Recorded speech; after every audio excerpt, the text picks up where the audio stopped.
This message comes from Greenlight. Ready to start talking to your kids about financial literacy? Meet Greenlight, the debit card and money app that teaches kids and teens how to earn, save, spend wisely, and invest with your guardrails in place. With Greenlight, you can send money to kids quickly, set up chores, automate allowance, and keep an eye on your kids' spending with real-time notifications. Join millions of parents and kids building healthy financial habits together on Greenlight. Get started risk-free at greenlight.com/Spotify.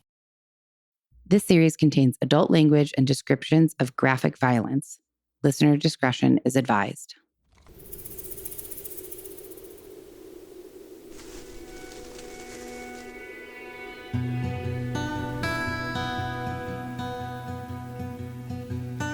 Hello, friends. I almost said hello, friends and lovers. That would be weird. Hi. It is Tuesday at 9:23 p.m. So I'd like to say I'm going to get through the whole episode. It's not a super, super long one. And to me, it's a really interesting one with many questions. So I'd like to get through all of it. But I also don't want to fall asleep on the microphone. And I'm tired. I'm an early to bed person these days. Yesterday I published no bonus. Well, it was was that today? I think that was today. It's been a long day. Jeez. I think I published today the morning walk and talk that I did yesterday, and I did one today, combined them, published it. Terrible audio quality, I'm sure, because I just had my headphones on and I was out walking in the dirt roads. I have no idea what I said, so it was probably a bunch of blathering on, but that's okay. I enjoy doing those. And like I said, I usually do those once, twice a week on Patreon. But I just thought I would post it for everyone since I didn't have a bonus episode yesterday.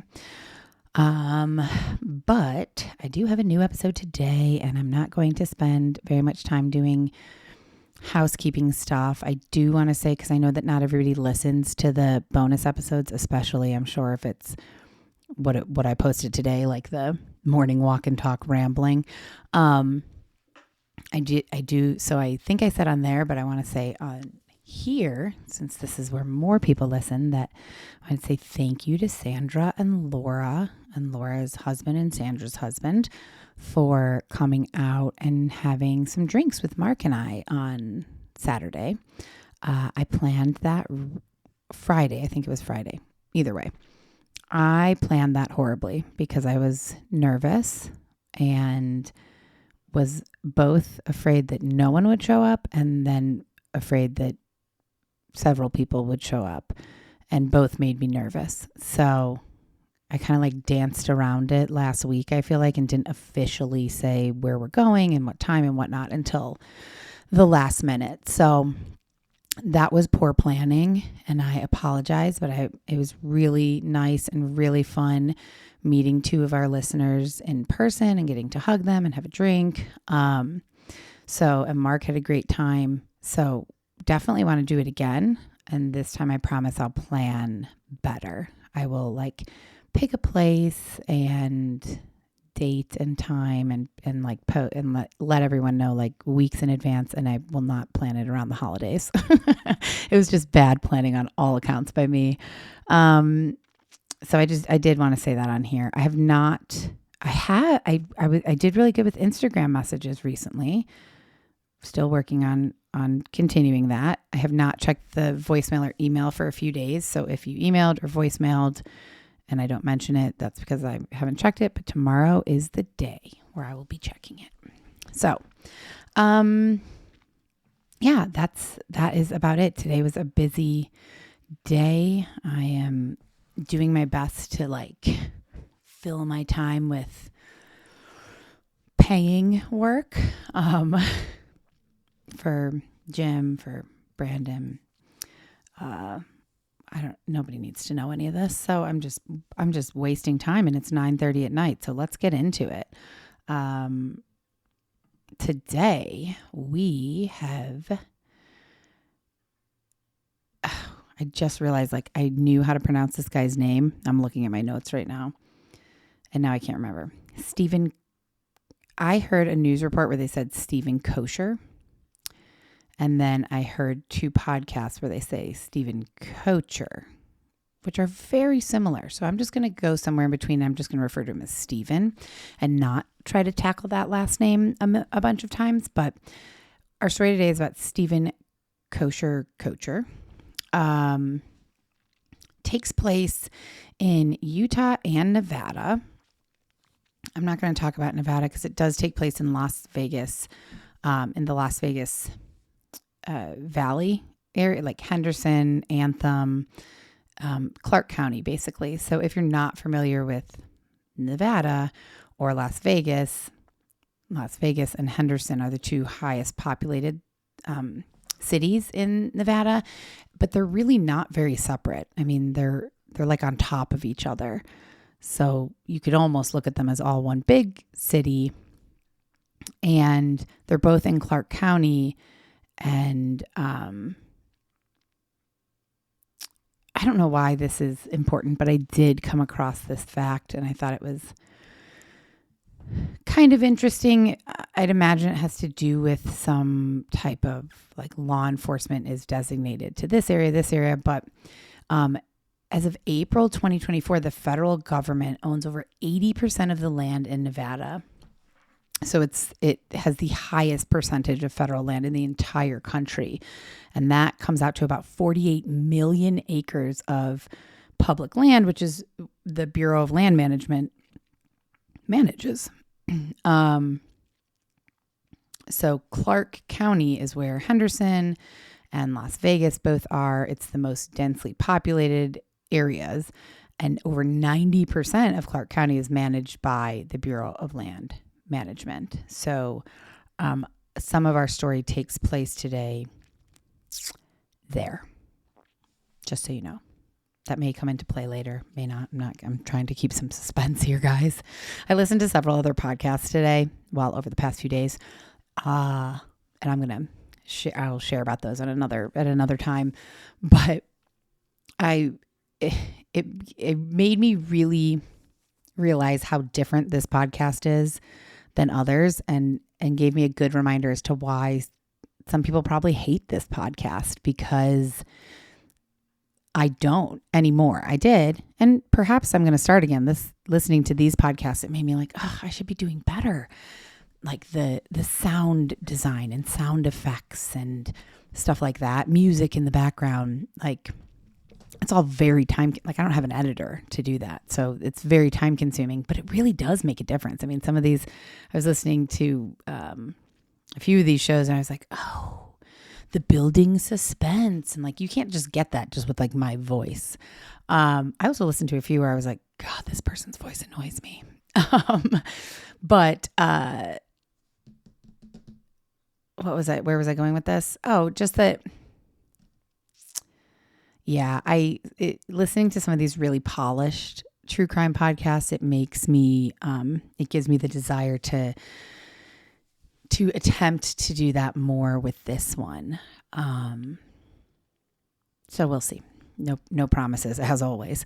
Okay, I'm getting off topic. I really just want to jump in. So I'm going to talk about St. George, Utah, which is where Steven was living at the time of this story. So St. George, Utah is in southwestern Utah. It's actually located near the Arizona border. It's about a 2-hour drive from Las Vegas and 4 hours south of Salt Lake City. It's pretty good, 2 hours from Las Vegas. I went to undergrad in Flagstaff, which is 4 hours north of me now. I'm in Tucson. So Flagstaff is 4 hours north. And then from Flagstaff to get to Vegas, because we drove there a bunch of times. I think it was 3 more hours, 4 more hours, something like that. And that felt really close. But being 2 hours from Las Vegas is nothing. I feel like that could be dangerous for a lot of people. St. George, as of 2020, had about 100,000 residents, but it is considered one of the fastest growing cities in Utah. It's really popular for people for the same reason that Tucson is. Well, not the same reason, but It has hot summers and very mild winters. So summer, it's often over 100 degrees. Winter, usually around 55 degrees, only about 8 to 10 inches of rain. So it's relatively dry. There's, because of the warm climate and a largely outdoor lifestyle, a lot of people like to retire there. A notable place there that I've never been, but I've always wanted to go is Zion National Park. It's supposed to be stunning. And that whole area, Snow Canyon State Park, Zion National Park, Red Cliffs Desert Reserve, all these beautiful places are known for their red rock formations. Red Cliffs Desert Reserve is actually a 62,000 acre nature reserve that protects the Mojave Desert tortoise, which I love tortoises. They're so amazing. But this is not the time or place to discuss tortoises, so I will continue. And that is St. George in a very, very quick and short nutshell. So we're going to move on to Steven Koecher. Steven was born in Amarillo, Texas on November 1st, 1979. His mother is Deanne and his father is Rolf. He's the second oldest of 5 siblings, Matthew, Lisa, Michael, and his younger brother, Dolan. He grew up in a pretty loving family. Everything I read about his childhood and his family from when he was a child all the way through to adulthood, his family sounds wonderful, very supportive. His father was a journalist and editor of the Davis County Clipper in Bountiful, Utah, which is where his family has some pretty deep roots, and that's where the family home was at the time of our story. Both of his parents instilled a real passion for service and community in Steven. They were all members of the Church of Jesus Christ of Latter-day Saints. I read something that said you're not supposed to refer to people who belong to the Latter-day Saints Church as Mormons anymore. You're just supposed to refer to them as members of the Church of Latter-day Saints. So if we have any members of the Church of Jesus Christ of Latter-day Saints listening, please let me know and correct me if I'm incorrect on that one. So Steven did graduate from Amarillo High School, but then he returned to Utah for college, and I guess his family must have returned there at that point. That was a little confusing to me, but not really important to this story. Steven loved the outdoors, water sports, boating, camping. He was an Eagle Scout, which is the highest rank in the Boy Scouts. I did not know that. He loved mentoring other Boy Scouts.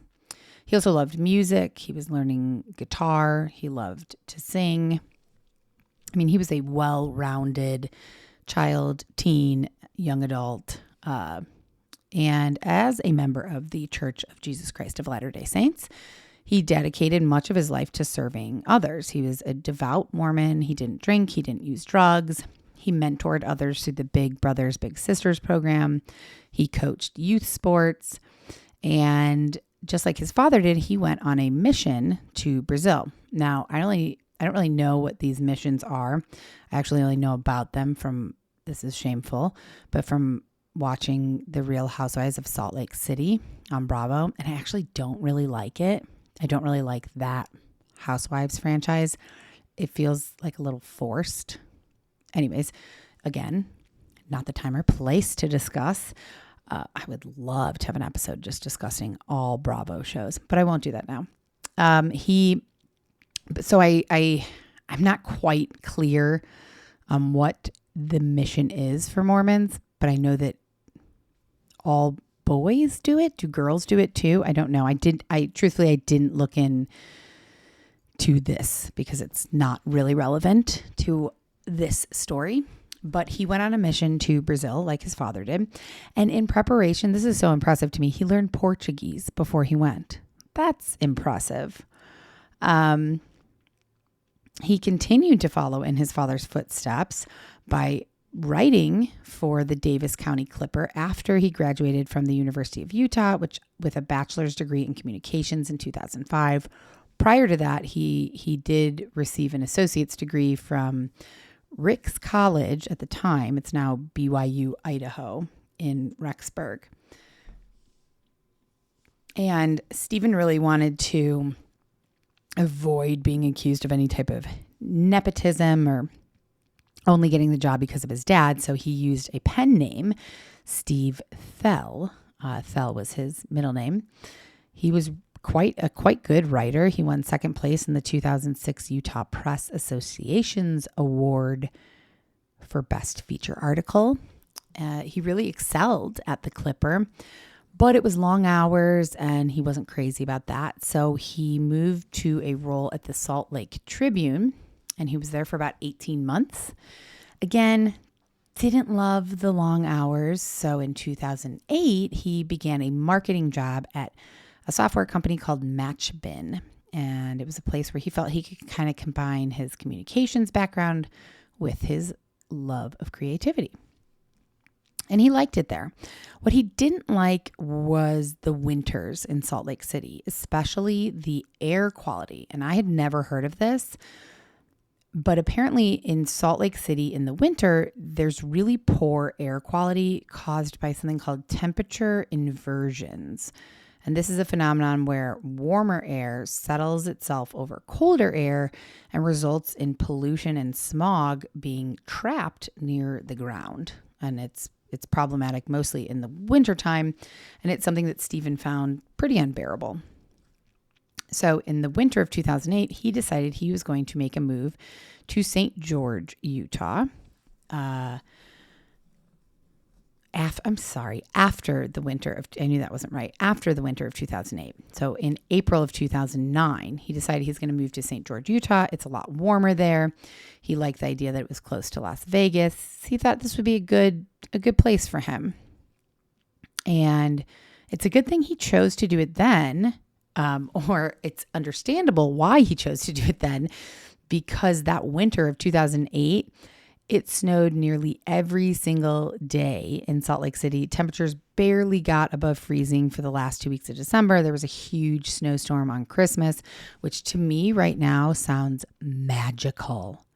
I could cry. I almost did cry. No, I didn't almost cry. That's a real hyperbole. But I could cry thinking about how badly I would give anything to look out my window and see snow. I would give a pinky toe or a pinky finger for sure. I would that haircut where you shave like the back of your hair, like the underneath of your hair. I'd do that if it meant snow. I don't know why any of these things would result in snow. They wouldn't, but oh my gosh.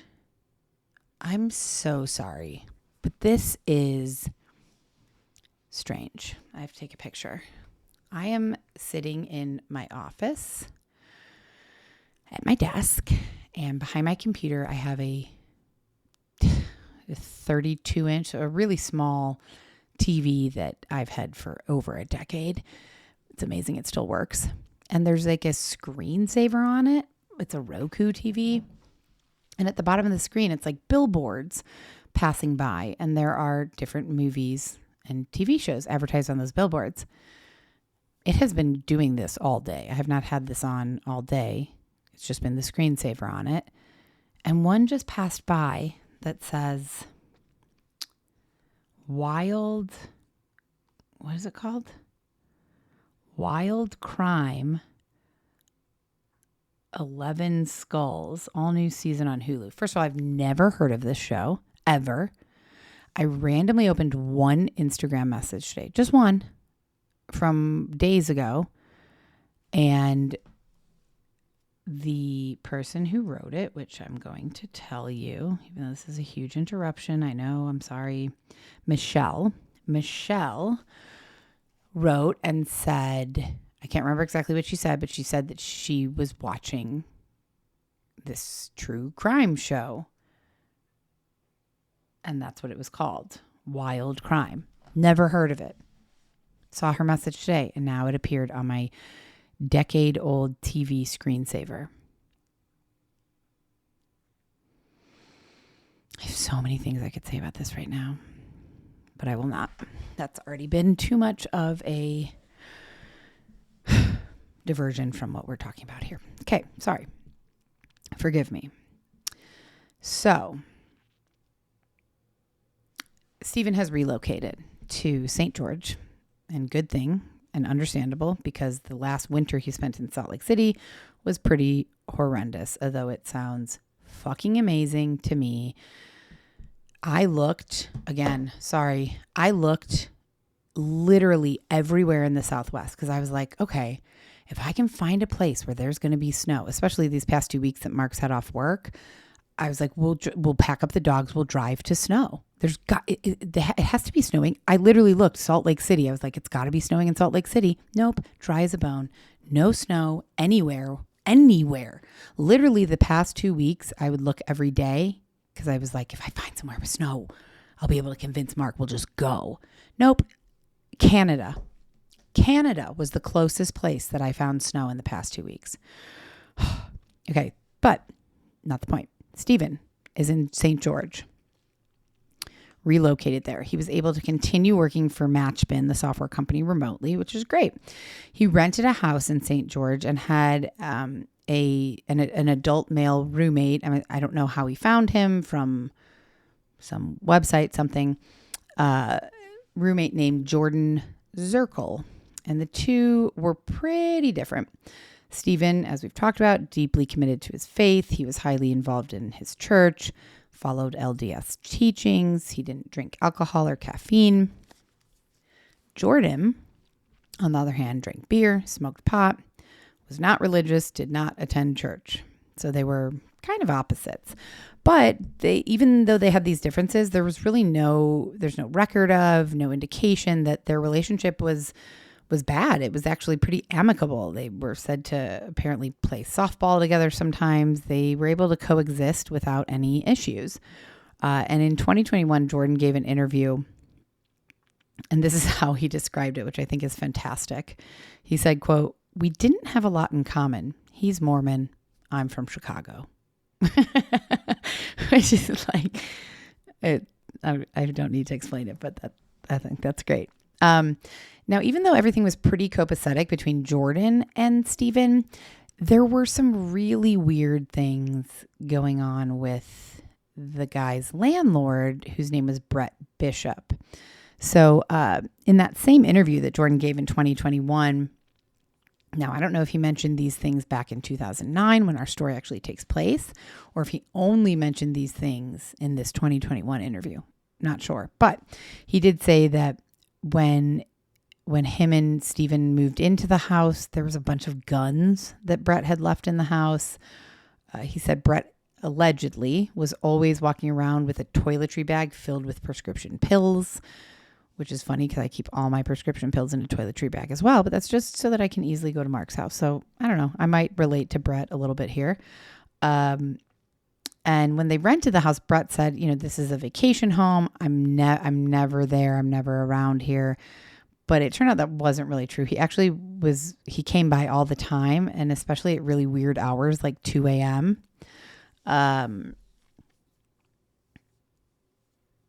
In August of 2009, I was in my head trying to do some quick math of like, okay, our story takes place December 2009. August is before then, correct? Correct. So in August 2009, Brett was arrested for possession of a stolen 2005 Porsche Cayenne, possession of narcotics, and possession of firearms. Apparently the officers assumed that Brett was a convicted felon, so they charged him with possessions of firearms, which if you're a convicted felon, you can't have firearms. But it turned out he actually wasn't. He must have just looked like it, or they thought, if you're going to steal a Porsche, you've probably done some things in the past, but he didn't. When Jordan found all this out, he didn't like it. He was pretty uncomfortable with everything having to do with their landlord. And in the fall, I think October, November, obviously October, November, that's fall of 2009, that same year, Jordan actually ended up moving out of the house, just like in the middle of the night, kind of absconded into the night. because Brett made him so uncomfortable. So aside from this weird landlord situation, Steven had recently hit kind of a road bump. I guess you wouldn't call the landlord's arrest a road bump. That's like a road mountain. But Steven hit a little road bump prior to this arrest and prior to Jordan moving out in May of 2009. It auto-corrected to Matchbox, which it is not. It's Match Bin. Laid him off, saying like it's just not working out. Now remember, this definitely could have had to do with, because there was the huge economic crash of 2008, which triggered this Great Recession. And Utah unemployment soared to a 10-year high of 7.9%. I mean, the effects of the recession were felt nationwide. So may have had something to do with that. Stephen was disappointed, and he was struggling to find full-time work after that, but he was able to find a part-time job with Travis's window and blind cleaning, and he did that part-time while continuing to look for full-time work. And apparently he was pretty optimistic. He was like, I'll find something eventually. He's a pretty positive guy overall in his life. So he wasn't too bothered by this. Now, I'm just going to do a rundown of a couple things leading up to December 10th, 2009, which is when our story really begins. And I just want you to kind of keep these things floating around in your head. So in October of 2009, at the fall session of a Shakespearean festival, Stephen's grandmother gave him a check. Stephen never cashed it. We don't know why exactly. Maybe it was just like grandmothers give money, or that she knew he was struggling and lost his job. Unclear. In November 2009, he went home to Bountiful, Utah to have a birthday party with his immediate family at the family home. Here I have the note. Jordan moved out mid-November and did not pay rent that month. So Stephen was then struggling to make ends meet after Jordan moved out. And Stephen had fallen apparently 3 months behind on his rent. So if Jordan moved out in November, then it seems like neither of them paid rent in October either. Either way, he owed about $1,500 to his landlord, Brett Bishop, which confused me because isn't Brett like arrested for stealing a Porsche at this point? Is Brett even able to collect rent checks? But who knows? Apparently Brett got out or got off. And so he was trying to contact Stephen in November and early December. Stephen stopped answering Brett's calls. And so Brett called Stephen's father, Rolf, about this overdue rent. And in several articles and on both podcasts, everyone was kind of like, that's weird. What an unusual thing that the landlord would contact Stephen's father. Stephen was 30 years old. He's an adult. Sure. But like, I'm 40 years old and my emergency contact is Mark and my dad. So if I haven't paid my rent in 3 months and my landlord can't get a hold of me, he's for sure calling my dad and or Mark, So I just don't think it's that weird. I'm assuming if Stephen filled out some type of renter's application and put his dad on there, that's why. So Rolf brought up this rent situation to Stephen and offered to help, to give Stephen money, which is so nice. But that pissed Stephen off. Stephen was kind of embarrassed, annoyed. He didn't want his dad's financial help. He told his dad no, and I think he hung up on his dad actually on that phone call. And again, podcasts, articles I read, everyone was like, yeah, I totally understand that. Like, he was 30. He wanted to do it on his own. He didn't want help from his parents. It annoyed him that his dad was trying to bail him out. And in my head, I'm thinking, what? I don't care how old I am. If I'm in a financial bind, which let's be honest, I am and have been, if my parent or friend or a stranger on the street offered to give me money and help me, and it was a genuine, like, just doing it out of the goodness of their heart, there's no, quid pro quo here. Like, they're just giving me money to help me because they can afford it. Yeah, like, if I thought anybody would donate money, I'd set up like a GoFundMe, help me pay my rent. And that possibly makes me an asshole, but I don't know. I just don't have an ego about that stuff. And is ego the right word? Maybe it's pride. I have no pride. I don't know. I can understand it, but I cannot relate. I guess that's what it is. I understand wanting to do it on your own because I feel that way about a lot of things. Money just isn't one of them because money comes, money goes. People have it, people don't. Like, if somebody is financially in a better position than me and is able, willing, and wanting to help, great. Please do. I'll take it. I will. And then, and on the same accord, I almost said if. I'm going to say when. Hopefully it's before I'm like 80. But when one day I am hopefully financially stable, comfortable, able to pay my bills without worrying, things like that, and maybe even have like a savings or some access money, I would gladly do the same thing for somebody else. Like a friend in need, a listener in need. You know what I mean? If I had extra, I would give. And so if somebody has extra and they're willing to give, I'm willing to accept and not feel any kind of way about it. However, Steven didn't like it. He was annoyed, embarrassed, frustrated, didn't want his dad's money, assuming that's why he also did not cash the check that his grandmother gave him. And then on Monday, December 7th, so this all happened prior to Monday, December 7th, he attended a Christmas dinner at his church, and apparently his boss at the window blind cleaning place gave him $100. Not clear if this was like Christmas gift for work he's done or if he knew that Steven was struggling.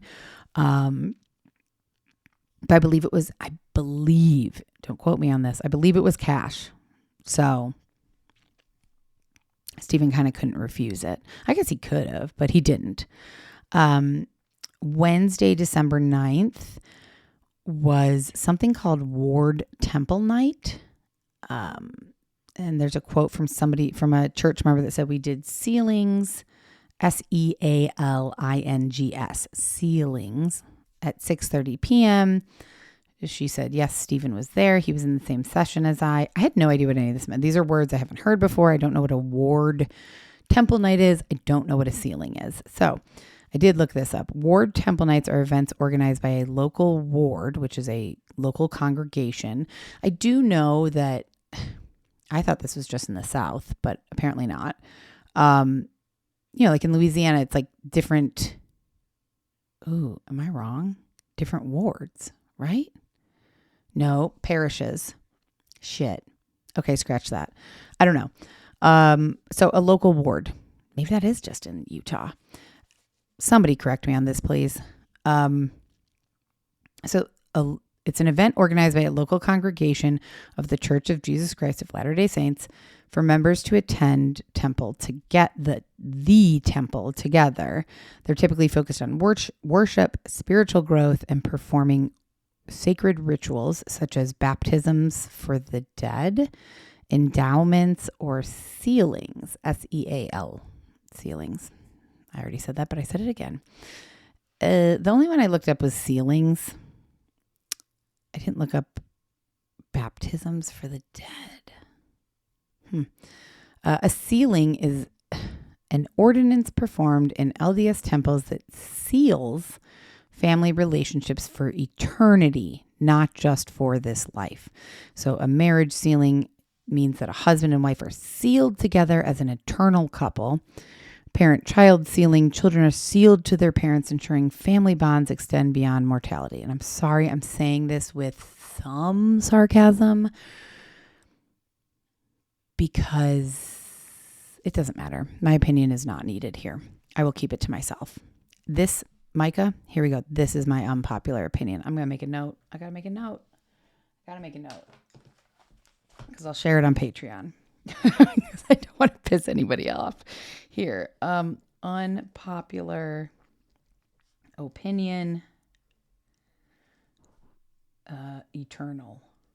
There we go. That'll remind me. Okay. So that's Wednesday, December 9th. Stephen is in church. He also that night talks to his sister. Doesn't mention anything out of the ordinary. Everything seems good. Good conversation. Everything feels normal.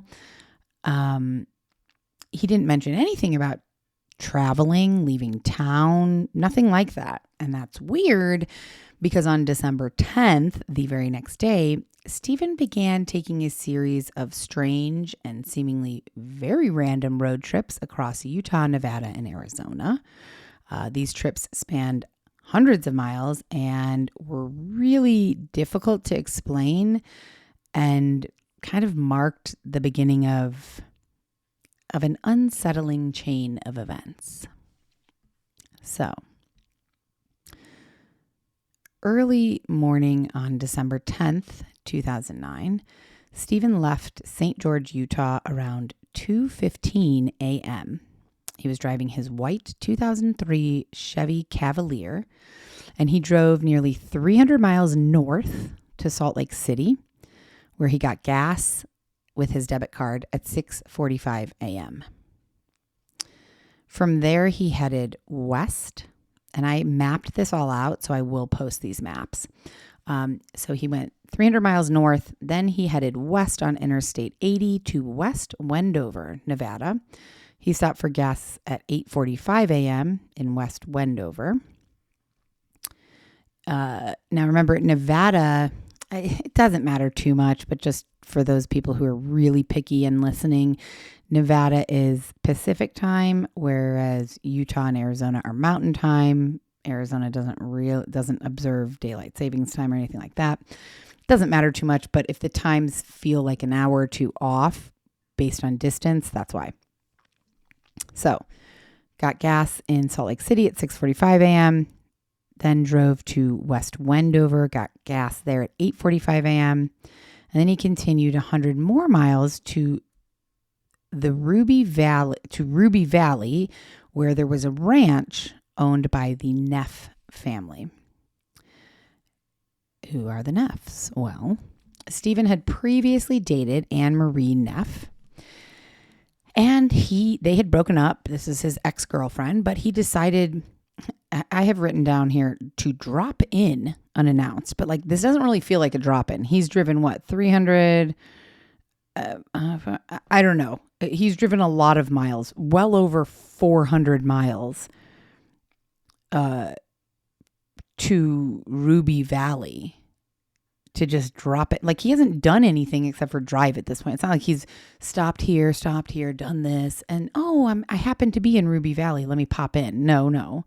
He basically essentially just drove to Ruby Valley, where his ex-girlfriend's family lived. He dropped in.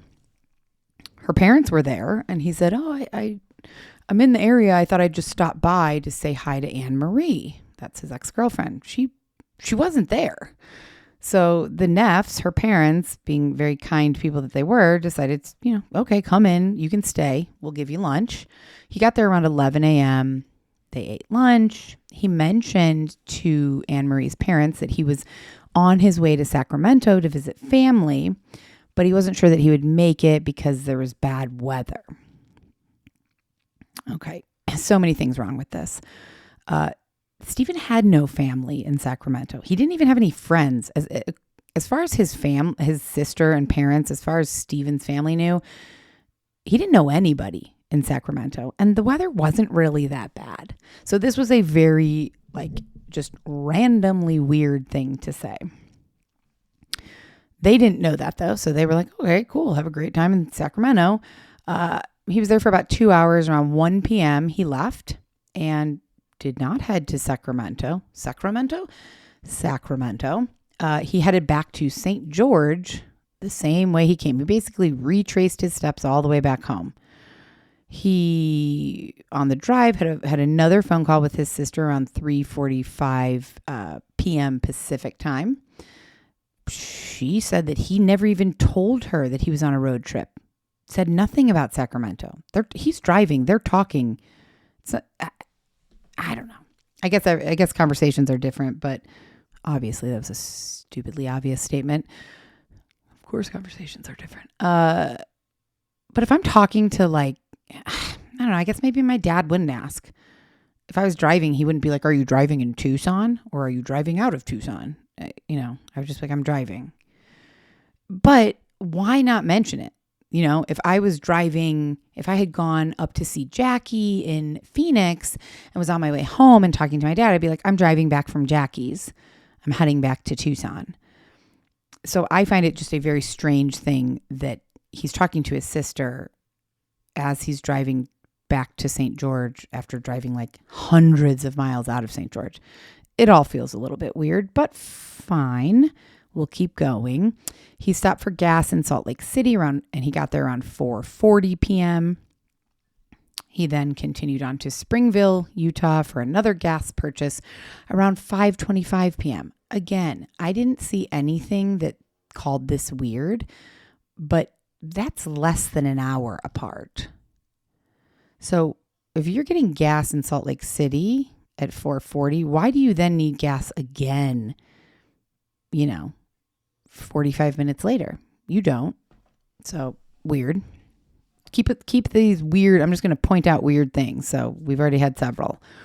About an hour and a half later, Steven's mom called him. According to his phone records, his mom had said that Steven was upbeat, positive. They did talk a little bit about his problematic finances and lack of full-time employment, but she said he had a positive outlook. And then I don't know if he knew this or not, but she did deposit some money in his account after they got off the phone. Apparently he never ended up touching that money.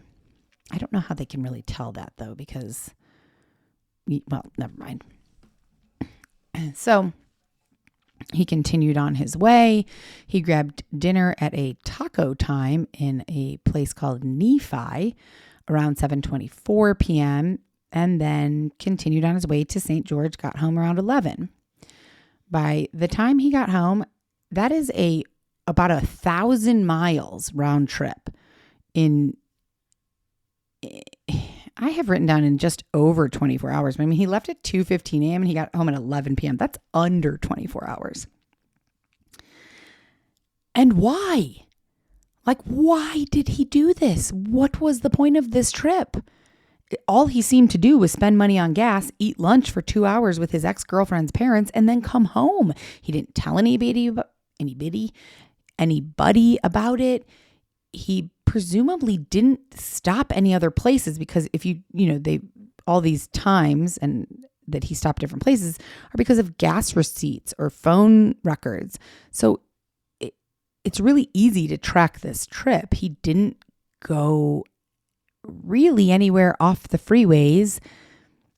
What was he doing? Why did he do this? And look, fine, maybe he was feeling nostalgic. He wanted to see his ex-girlfriend's ranch and hang out with her parents. Okay, seems far-fetched, but fine.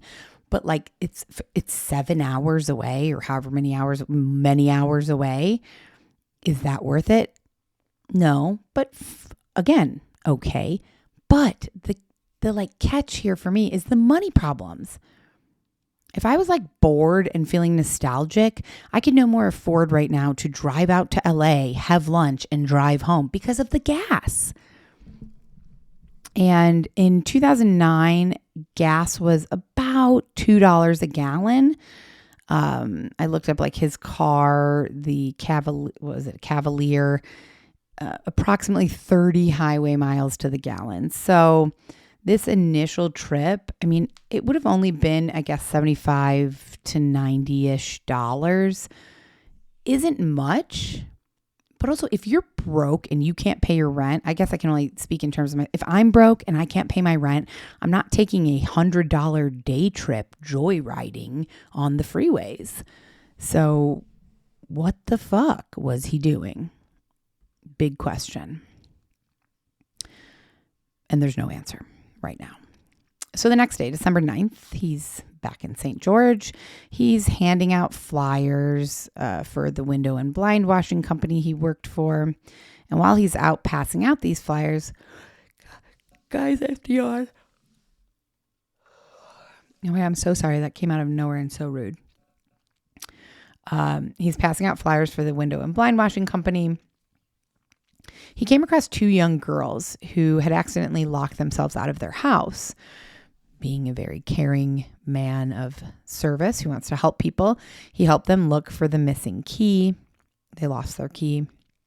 When they couldn't find it, he offered to call their mom, explain the situation, and then he made sure that the girls were safe. He helped them get into a neighbor's house, like made sure the neighbor was home, that they were able to get in so they could warm up and wait for their family. And then he went back to passing out his flyers. Just a genuine act of good kindness, which fits with his personality.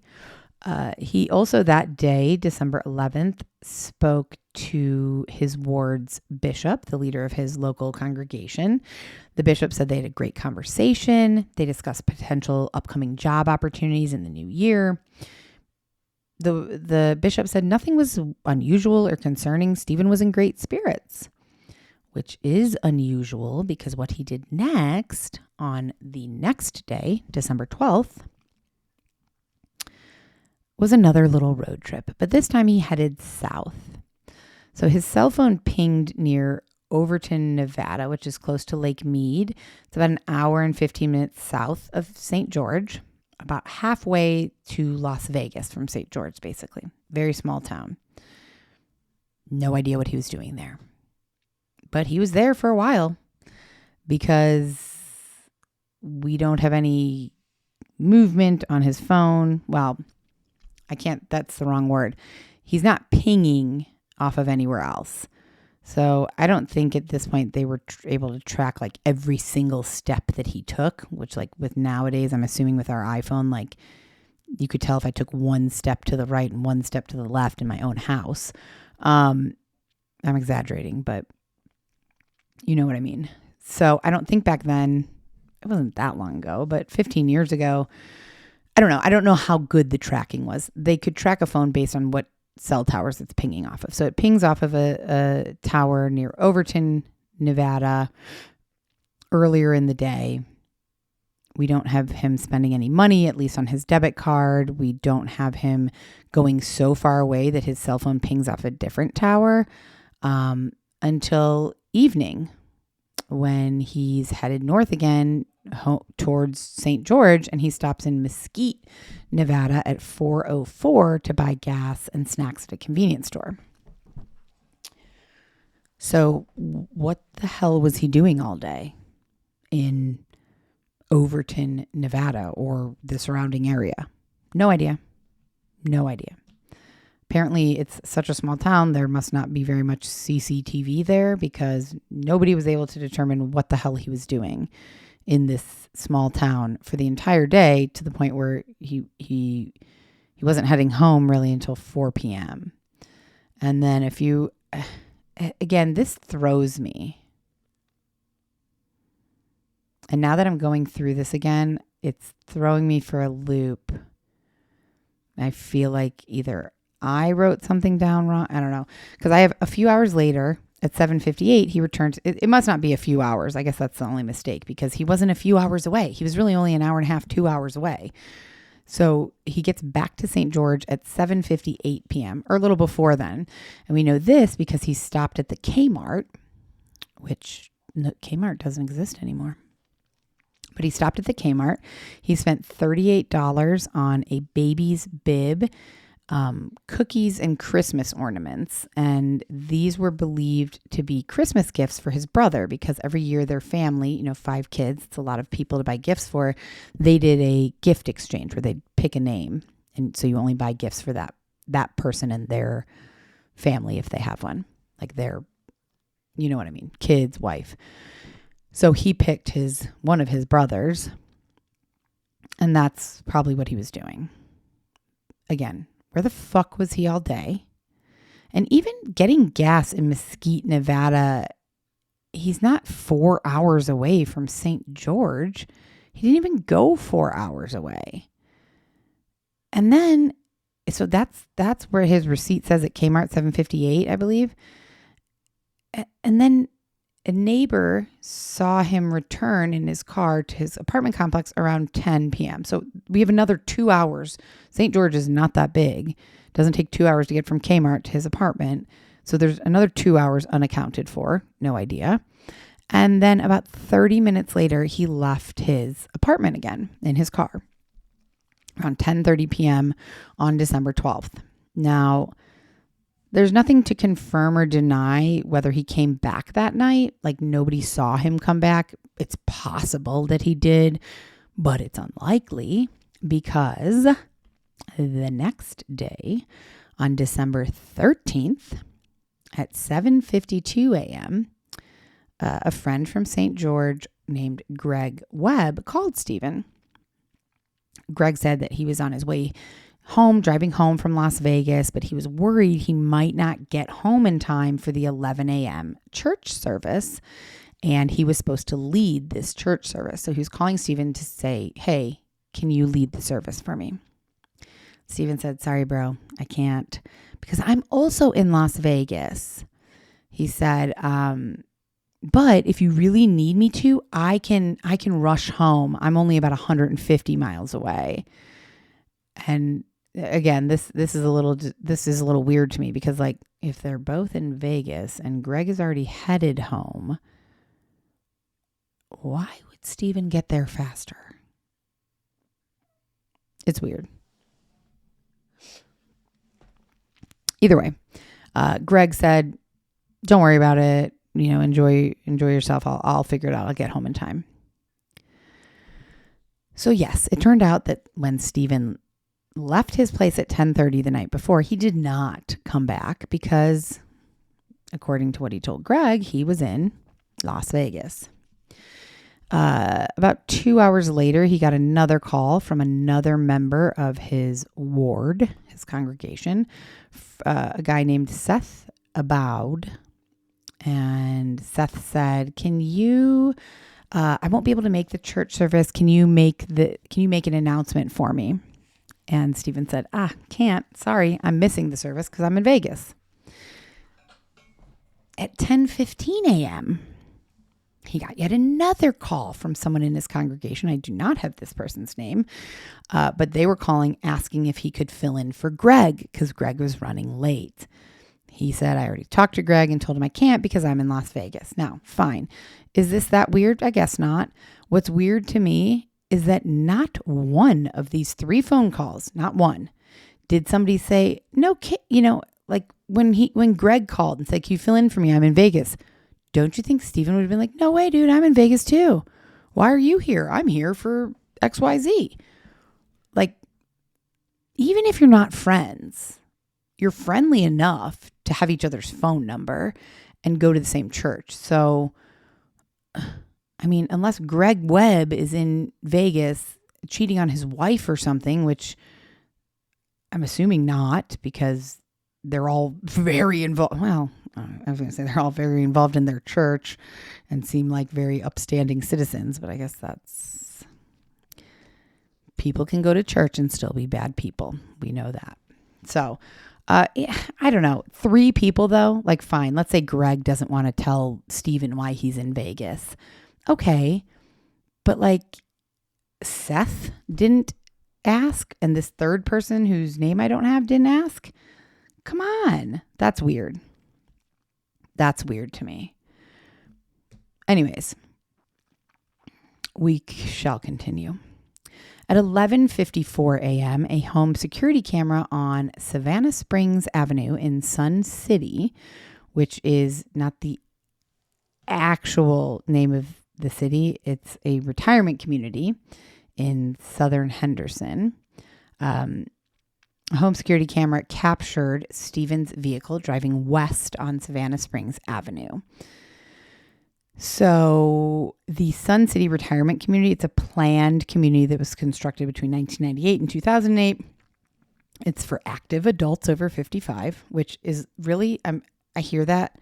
I remember hearing that years ago and being like, oh my God, it's so old. My grandparents in Laguna in California lived in one called Leisure World.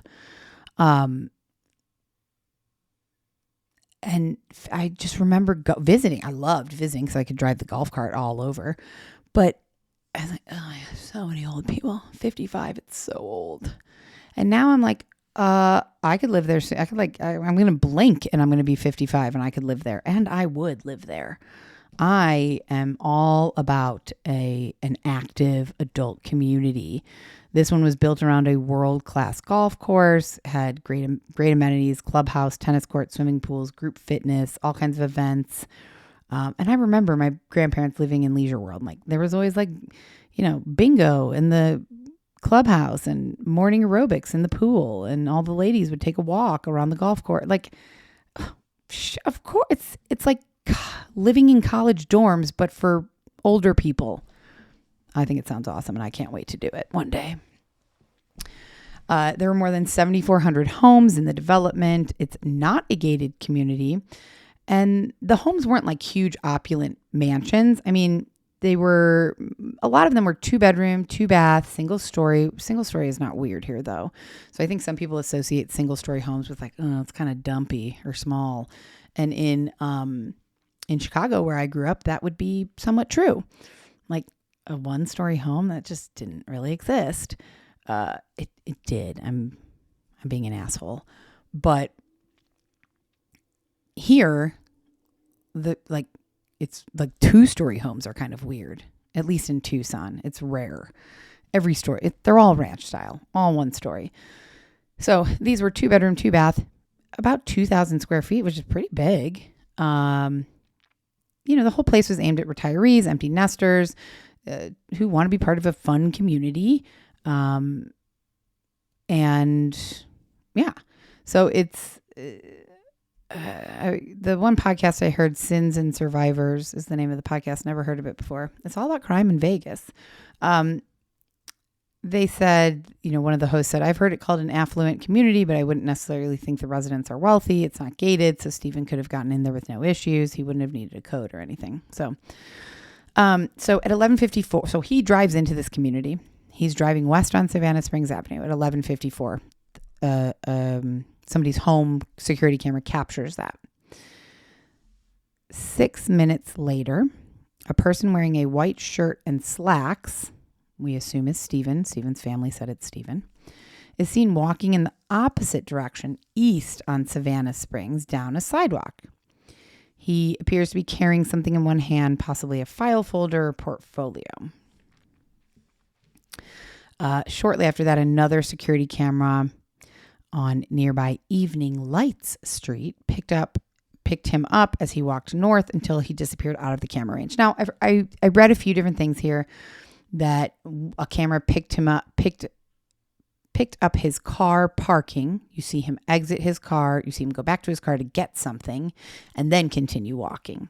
Other accounts are more like the one I just shared that, we just see him on video. He's holding something. He's walking. Now, in the 6 minutes between when he parked his car and he appears on the video walking out of the video frame, he rang a neighbor's doorbell, somebody on that street's doorbell. By the time the neighbor got to the door, Steven was already walking on the other side of the street. Apparently there's no sidewalk though, but it's a small, quiet community, so that doesn't seem that weird. But the neighbor did open the door and spoke to Steven. Now, this neighbor only spoke publicly about this conversation in 2022 for the first time. They spoke to 8 News Now and asked for their identity to be concealed. I do not know if they spoke to the police back then. I'm assuming they did. I don't know how they could have not. I don't know for sure though. But this is the first time that they're coming out like in the public eye with this information in 2022.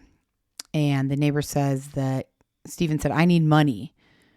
And the neighbor said that, there's no walkway on the other side of the road, but he was walking on that side that doesn't have a walkway. I just shut the door and that's the last time I saw him.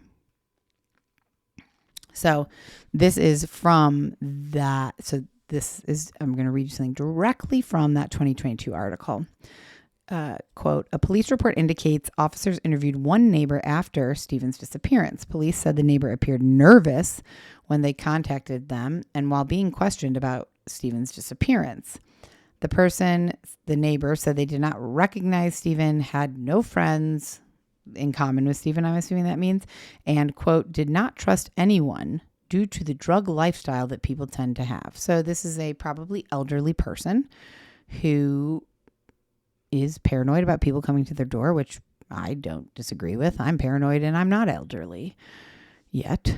Another neighbor told police shortly after Steven disappeared, which I guess I shouldn't have said, but that's what we're leading up to, guys, that another neighbor, so lots of neighbors here, they don't want their names shared, but a neighbor told police that another neighbor moved out of that neighborhood on the same day that Steven rang this doorbell.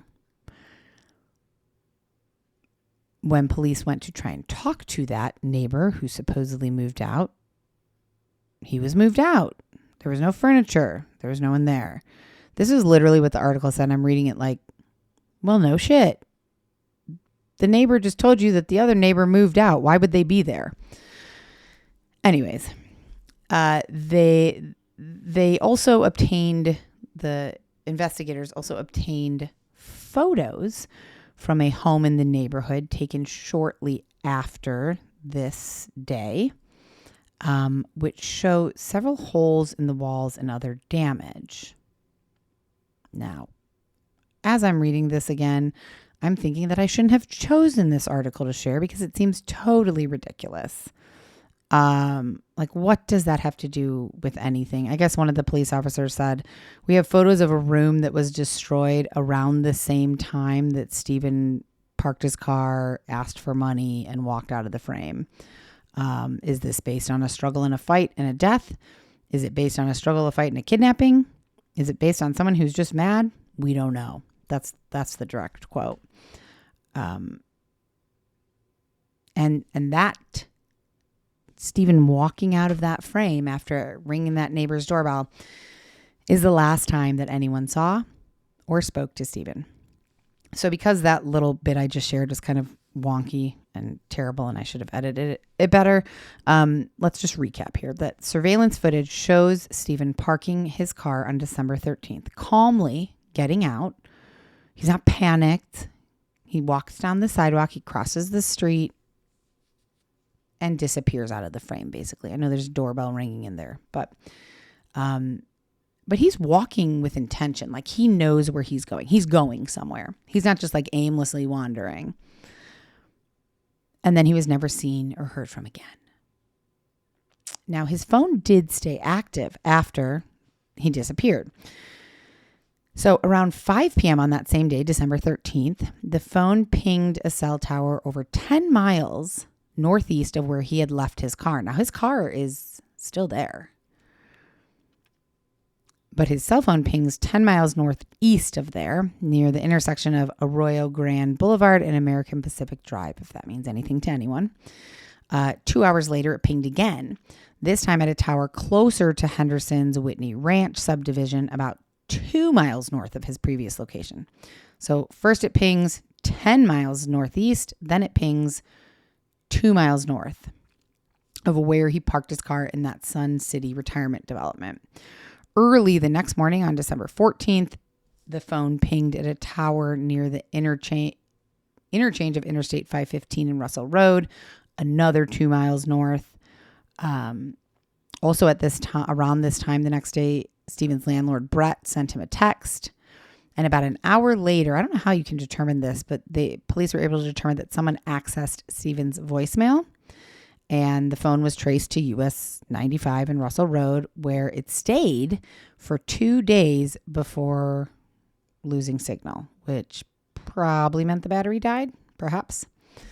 And since then, no phone activity whatsoever.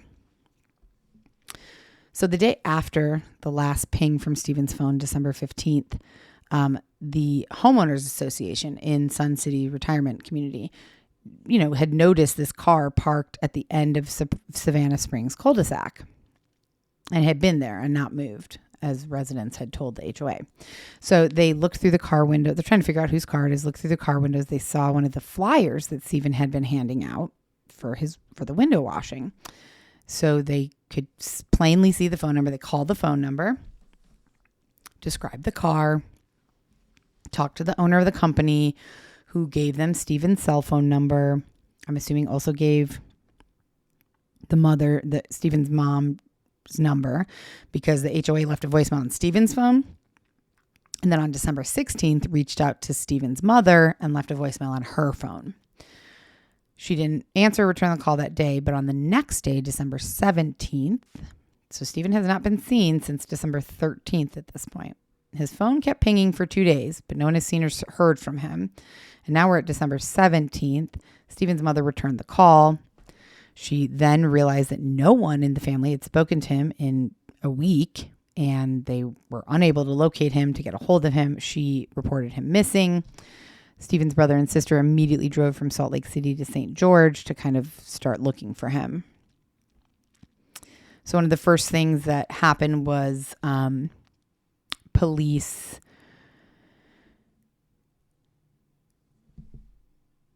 are looking at the car. Sorry, I was trying to determine if I want to share something or not at this point. Yeah, I guess I will. I think I can share this now. Oops.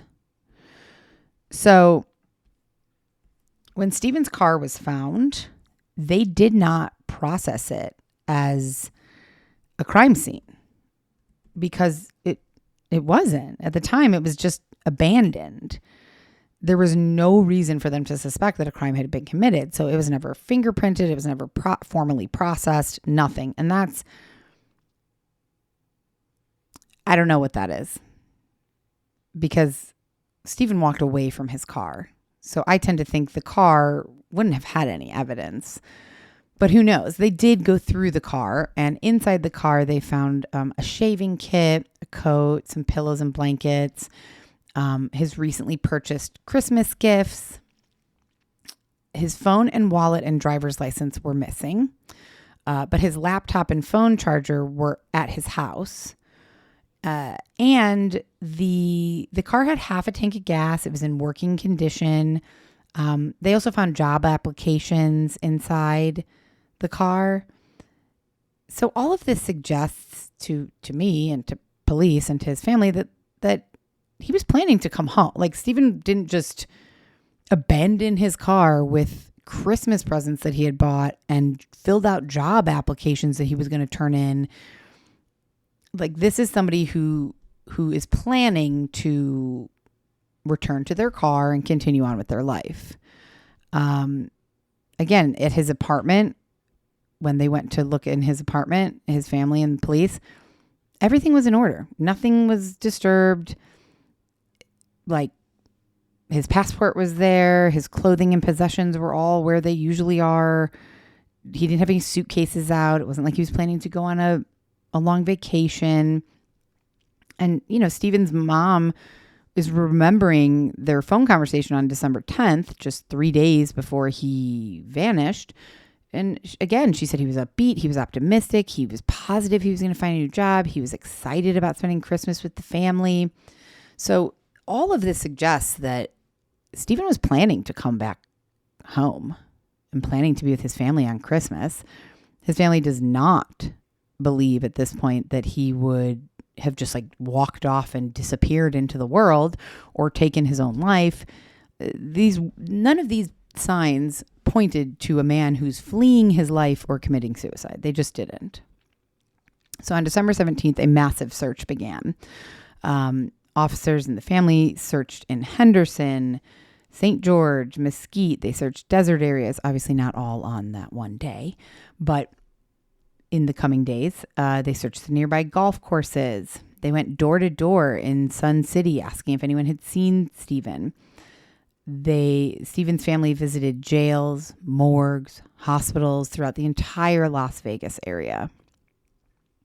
At one point, some employees at an International House of Pancakes mentioned a man that kind of matched Steven's description.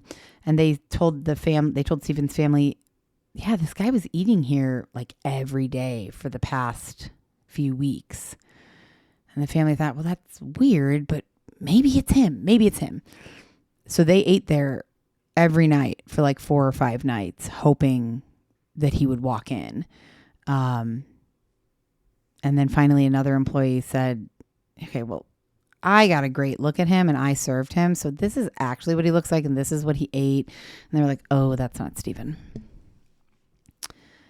The Las Vegas Metropolitan Police Department got nothing from canvassing the neighborhood where his car was found. Eventually, they brought in helicopters, all-terrain vehicles, and search dogs to continue their search efforts. Steven's family hired a private investigator to help as this search intensified. And they continued all these efforts right up until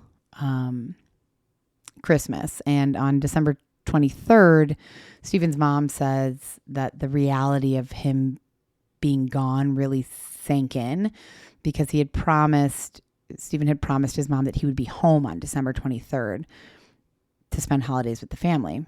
And she said that she still was kind of holding on to hope that maybe he would just like walk through the door on December 23rd. But when he didn't, that day kind of came and went, no sign of Steven. She said that's when it really started to feel super scary. By Christmas, this was all over the news, all over the media in Salt Lake City, Las Vegas. The Las Vegas police released a video on their YouTube channel. Nothing. Fast forward to February, so just about a month later, and Steven's family was working with Anderson Dairy, a Vegas-based dairy farm. And they agreed to put Steven's photo on milk cartons, which they hadn't done in like many, many years, but they agreed to do so for Steven's family. Apparently, Steven's mom still has one of those milk cartons like on display in her home, which feels terribly sad. My heart breaks for her, for all of them. The family held a press conference with the mayor of Henderson asking the community to come forward with tips. They offered a $10,000 reward. Steven's mom said, we'd like to have everyone who's aware of this keep their eyes out for us, and we'd be thrilled to death to have someone take that $10,000 because we found our son. So, as time went on and there were, no clues, nothing really. Steven's dad was quoted as saying, "We've considered every possibility, but each possibility has a contradiction. Is it plausible that someone is walking down the street and then suddenly they vanished? All clues are consistent with that, but that's not possible." So as Steven's family's trying to make sense of this, supposedly they thought maybe he went to Henderson, which again, remember, is essentially Las Vegas, that morning for a potential job opportunity. He'd been struggling financially. It is a weird location where he parked his car, but on the security footage, he is dressed really nicely, neatly. He's walking with a purpose, has something in his hand, a file folder, something like that. His brother, pointed out like he doesn't look confused. He doesn't look dazed. He's not scared looking. But beyond that footage of him walking away from his car, there's really no evidence at all pointing to what happened to him. One of the detectives, and multiple people have said this throughout time, that, they know as much now, whenever now is. Now could be now today, now could be 10 years ago. We know as much now as we did the second we realized he was gone. Like no additional evidence pointing in any which way has surfaced, at least at this point in our story. So obviously he had some kind of weird and unexplained travel patterns leading up to his disappearance. And that definitely has fueled speculation. Now, because Steven has a family who misses him, He is still missing to this day, and he's a real person. I don't want to add fuel to speculation because that doesn't help anything. What the family needs are facts. I don't have, unfortunately, any facts to give. So I'm going to share some of the speculation that came about. But I don't know how to say it properly. I'm going to share the speculation, but I guess it's 10:30, guys. I'm sorry. My brain is starting to shut off. It's just speculation, and it's not facts. Okay. That's all. I can't get a smarter thought out than that right now. So because of this weird travel, people certainly speculated, did he get roped into or fall into something kind of dangerous, illicit, drugs, any number of other illicit things that you could make money doing, but would be illegal or bad? Maybe, but the drugs was kind of the biggest speculation. They had a drug sniffing dog search his car. Nothing. There was no signs of anything. And I mean, if it was drugs, you would think there would be something in the car, right? All that driving back and forth. Even if there was no drugs in the actual car, drug sniffing dog would be able to tell if there had been at some point recently. Another thing that added just to the whole mystery is that security footage on that street captured another vehicle driving up and down the street several times at that same time that Steven parked and walked away. But that car was later identified. It belonged to a local real estate agent who was showing a house in the area. So unrelated. Police dug into Steven's financial records. Nothing unusual, except for his recent trips, like the previous, 2 trips that he had taken.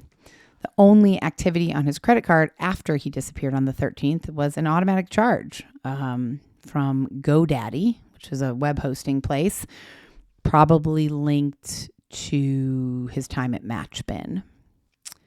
There was only one unknown number that they couldn't account for in his phone history, but that turned out to belong to the family of the 2 girls that he had helped the day before when he was passing out those flyers. They searched his computer and internet history. Literally nothing suspicious, nothing out of the ordinary. And that to me is shocking. That was Henry groaning. I don't know if you could hear that. Because I guess I don't know. I don't know. Suspicious or out of the ordinary. I guess it depends on the kind of person you are to determine what's suspicious or out of the ordinary. I'm constantly searching for murder. And how do you, how would this, my search history is, I'm sure, a disaster. I mean, based on all of these stories, I am looking up some horrendous shit. But I guess if you knew that I hosted a true crime podcast, that wouldn't be out of the ordinary, searching the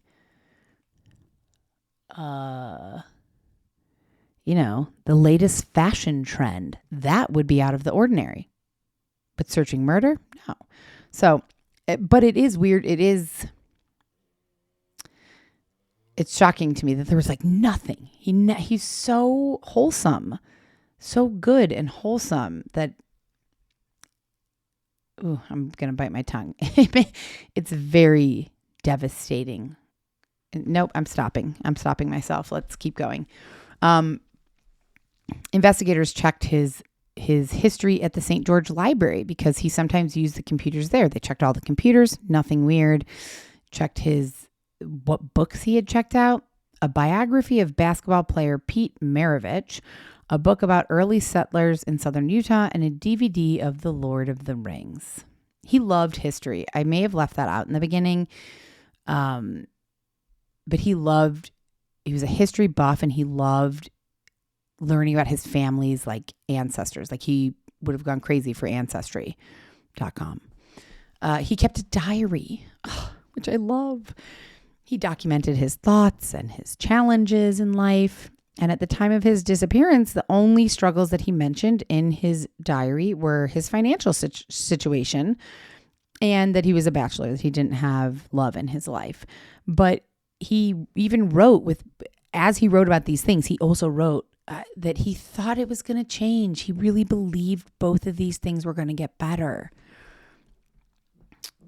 People back at the time of this, had questioned, well, why aren't you checking surveillance videos from casinos? Well, there's over 60 or 70 casinos on the Las Vegas Strip alone, not to mention all the many casinos that aren't on the Strip that are just all over Las Vegas Valley. So without kind of a lead or a tip or a clue or something indicating that he went to a casino and like what area, was it on the Strip? Was it off the Strip? It would be next to impossible to review all of the footage. Now, if my sister, my dad, Mark, one of my best friends, disappeared like this without a trace, nothing, in a city 2 hours away, nothing, I don't know. Maybe I would park my ass in front of a TV and go to every fucking casino and be like, give me your surveillance tape from December 13th and 14th and sit there and go through it at every casino. I mean, what else are you going to do at this point? Also, I realize that that's kind of excessive. Excessive is not the right word. Because if I don't know where Mark is, if I don't know where Jenna is, and they have disappeared, I would lose my fucking mind. So at least that would give me something to do. But I also understand that there was nothing indicating that he went to a casino. So it probably would have been a fruitless, search. Plus, when Steven's family kind of thought more about the traveling, which is what, his weird kind of traveling the previous 3 days, is what caused a lot of the speculation, aside from the fucking fact that he was just disappeared. They didn't actually think his travel patterns were that odd. His mom had said that one of the reasons, aside from the warmer weather, that he moved to St. George was to explore his family history. He often spent time visiting cemeteries, searching for his ancestors' graves. So she said, maybe these trips that he was taking were just his way of trying to stay busy while dealing with the frustration of his underemployment. I've never heard the word underemployment before, and I really like it. I'd like to start referring to myself as being underemployed because I'd like to be fully employed, like full-time work. And I'm not. So I'm underemployed is what I'm going to start saying. So to recap, meticulous searches of his digital financial records, his library history, his apartment, his car, everything. There was no evidence pointing in any direction or to explain in any type of way his disappearance. There was no evidence to suggest that he was murdered or kidnapped. There was also no evidence to eliminate that, but one of the detectives had said at the time, there's no evidence that makes us suspicious, but at the same time, it's a strange situation. Like, most obvious statement of the year. It is a very fucking strange. This man was a good, wholesome, hardworking, close with his family, close with friends, helped people out of the goodness of his heart. Like, it's not like his parents gave him money to help him out. I know he didn't want it, but like, is he going to, everything that we know about him, is he going to say no to money from his parents and instead go do something illegal? I don't even know this man, and I find that hard to believe. So it is beyond strange. In April of 2010, they did a big search in the open desert south of the Henderson Executive Airport. And that was a little bit west of where he parked his car. This was organized because a tip came in to a Las Vegas police officer who was working as the private investigator for the family. He got a tip. They got a group of about 70 people together. They covered half a mile of terrain in 2 hours, and they found bone fragments. But when these were tested, they were not human. So another huge, I don't want to say letdown, because I'm sure they were very relieved that it wasn't Steven's bones, but I'd have to imagine that having no answers is, well, I don't know. I actually can't say that because I've never been through this, and I hope I never have to go through this, and I can't imagine the awfulness of it. Like, I was going to say having answers is better than having no answers, but is it? Is it if it means that he's dead? I don't know. Because if there are no answers, then there's still hope, I would imagine. I mean, I would imagine. So one of the more kind of popular speculations in the media, at least, had to do with the fact that Steven vanished just 1 week after a woman named Susan Powell disappeared from her home in West Valley City, a suburb of Salt Lake City. She disappeared on December 7th, 2009. And her case was apparently a media sensation. Now, if you're listening, please don't go look this up, because I had never heard of this case, and I'm definitely going to cover it. As I was saying that, I had to think, wait, did I cover it? No, I did not. Her case became a media sensation. They were very suspicious of her husband because they had been experiencing marital issues. Her husband, the night that she was last seen, her husband left after midnight and said he was taking their sons camping in December. Like, all weird. And that's all I'm going to say, because I really do want to cover this one. It sounds like a terrible fucking story. So early on in Steven's case, tips began surfacing online. And by tips, I probably more likely mean just, amateur web sleuths who think they have it figured out and are actually just causing more damage, because they were suggesting a connection between his disappearance and Susan's. And when these tips online started kind of like gaining fuel a little bit, Susan's husband jumped right on board, and he said, I think maybe they ran off together, possibly to Brazil, because, that's where Steven served his mission. I mean, police, found really no evidence that they knew each other. They had lived in the same town briefly, and they were both members of the LDS community, but there was nothing to suggest that they knew each other. Nonetheless, Joshua's family, Susan's husband, really began publicly fueling these rumors. On a website that was dedicated to finding Susan, they accused her and Steven of conspiring to frame Joshua for her disappearance, and then they ran off and eloped together. Joshua's father, Steven Powell, even wrote a letter to the police and to the FBI agents outlining this entire theory in detail. Again, police looked as deeply as possible into this, ridiculous idea, and they found literally nothing. There was no evidence at all. And this eventually kind of faded and, died down. In February 2011, very sadly, Steven's father, Rolf, passed away. I heard from natural causes. I also read he had a brief illness.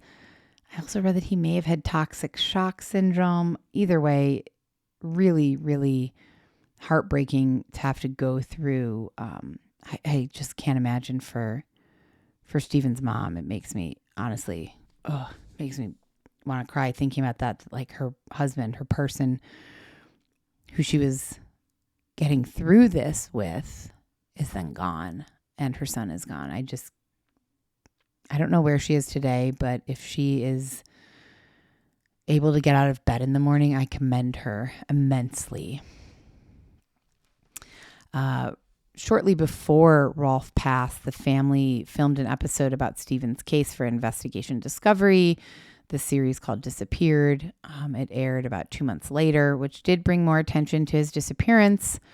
One of his cousins, Steven's cousins, created a Facebook page dedicated to the case, generated some tips and suggestions. Members of the Web Sleuths online forum took interest, put together a timeline. None of this led anywhere, though. And it was sad that a few weeks before Steven disappeared, it was Thanksgiving, and he spent Thanksgiving with his family in Bountiful, Utah.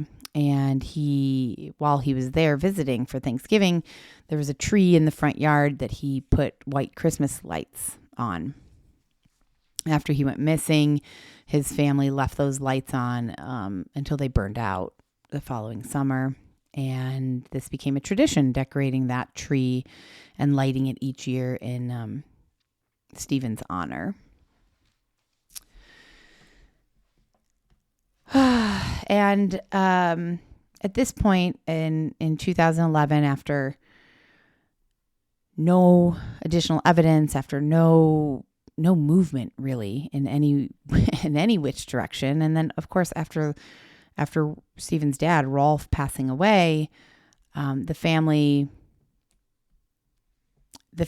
was more certain than ever that this was not a voluntary disappearance, that Steven didn't just wander off and leave his life, that he didn't kill himself, that this was,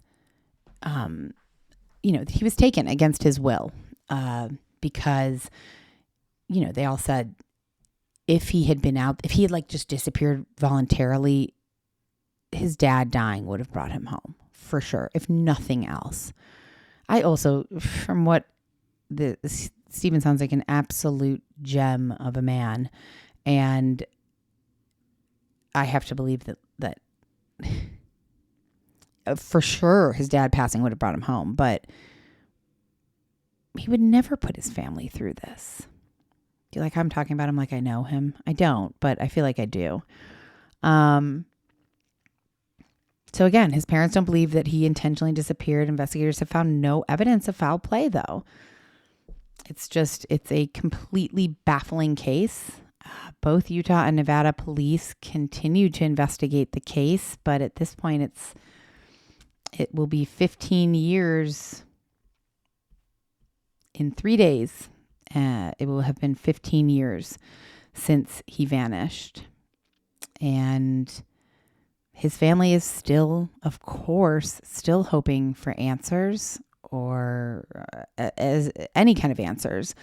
So Steven, I never described him. He was 30 years old when he was last seen. He would be 45 years old today. He has blonde, strawberry blonde hair, blue eyes, 5'11". He's 180 pounds at the time and has a unique birthmark on his abdomen. So if anyone has any information that can help Steven's family, you can call the Henderson Police Department at 702-267-4750. Or you can remain anonymous by calling Crime Stoppers at 702-385-5555. There's also a website, or you can send a text, and I will put all of this information in the show notes.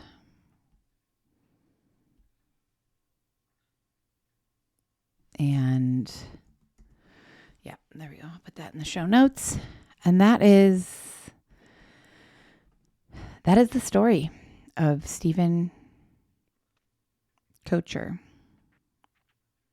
and his disappearance. And I didn't even really realize until right now that it will be 15 years on Friday, December 13th. So, God, I would love this one. Really, I don't know if I was feeling emotional today or what, but my heart went out to the family with this one. And this is a long one. Jeez, I should really split this into 2 episodes. You know what, guys? I'm not going to. I'm going to publish the whole thing. I was going to say maybe this will act as as this week and next week's, but no, I'm going to do a new one next week as well. Maybe we'll do the Susan Powell one next week. I shouldn't sound so excited about that. It's a really terrible story from what I understand. But then the week of Christmas, I'm not going to have any new episodes. Maybe a bonus, but no new crime. We're going to avoid murder for the week of Christmas and possibly for the week of New Year's. Just take a hard break from sad stuff. And I know that it's not necessarily sad to the people who listen because you love true crime, as do I. Anyways, God, I would love this to get solved for this family. It's moments like this where I wish I was an investigative journalist. I wish I had the tools or the wherewithal or the knowledge to help in some way. And I don't. The most I can help is sharing the story and giving you the tip line that you can call and like that. And I hate every story for the families that have to go through it. And at the same time, we did not create this podcast as I know there are plenty of true crime podcasts that are like, the purpose of this podcast is to help the families or to highlight the victims and not to talk about the murderers. And I wish I thought to do that. I don't know. I'm rambling, guys. I'm going to stop. It's 11 o'clock at night. I have not been up this late since last week, but it's not normal for me. So I will end this by saying, I hope that I did this story a bit of justice. I can't imagine that Steven's family is listening, but if they are, my heart just completely goes out to them. And if anyone listening knows anything about this or has any tips or anything at all, please, please, please refer to the number in the show notes and share what you know. And I will say thank you guys for listening. As always, I love you all so, so much. Keep getting in touch. Send me voicemails, text messages, emails, DMs, leave Apple reviews. Apple reviews help so much. It's obviously slowed down because the podcast has been out. I think we started December 12th, 2 years ago, which, oh my God, 2 years. Can I tell you that when we started, I was like, 2 years from now, Jen, we're going to be like doing live podcasts and we're going to be able to spend our whole week doing true crime. We're going to go on like true crime road trips. We're just going to research these stories. It's going to be amazing. How wrong was that? 2 years later, I'm doing it by myself at 11 o'clock at night. And I'm still enjoying it. So I was going to say something shitty, but you know what? I enjoy doing this. I love talking into the microphone. I clearly love to hear myself talk. I love hearing from you guys. I loved meeting 2 of you on Saturday. And I love getting to know you guys. So I'm going to shut myself the fuck up right now and say, have a glorious Wednesday, because probably by the time anyone sees this, it will be tomorrow. Stay safe on Friday the 13th. I don't really believe in that, but anyways. And yeah, thanks guys. I love you all so much. Okay, night night. Bye. Death by Southwest is hosted by Jenna Schneider and Margot Carmichael. Executive produced by Margot Carmichael. Produced by Jenna Schneider. Audio editing and sound design by Margot Carmichael.